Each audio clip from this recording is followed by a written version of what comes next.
So we have ipilimumab, the first checkpoint inhibitor that shows benefit in about 1 in 4 patients. We have PD-1 that seems to be benefiting up to 2/3. They're not necessarily overlapping, and now we've combined these two drugs in about 53 patients, and he updated that from last year. Okay, so that's nivolumab and ipilimumab together. What do you make of Dr. Znal's results? So they're obviously very exciting because he's reporting 2-year survival rates of almost 80%, which is historic in melanoma. But when you really compare the combination in this small group of patients to the PD-1 data that was presented by Dr. Ribas, in terms of the clinical benefit and the response rates, they're quite comparable. The real differentiating is going to be, do they lead to better survival at 2 and 3 years?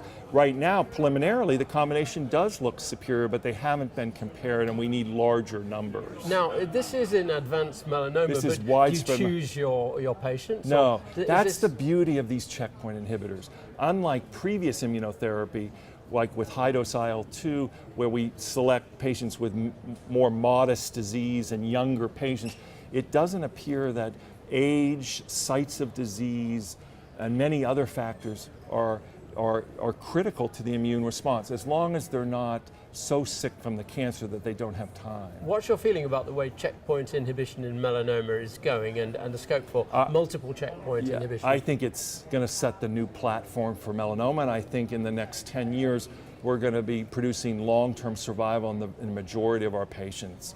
But its real beauty is, I think right now, is it's so successful in melanoma that it's bursting out of its disease into other solid tumors, and we're seeing at this conference the significant impact it could potentially have on other solid tumors. But with these powerful therapies, is toxicity an issue? Yeah, absolutely. So with ipilimumab, as well as the PD-1, the checkpoint inhibitors, when you activate T cells to kill the cancer, these T cells can also attack normal tissues.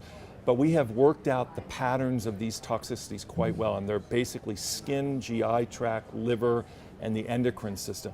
And we have developed guidelines for clinicians, and they're relatively straightforward in the management as long as you recognize the pattern and intervene early.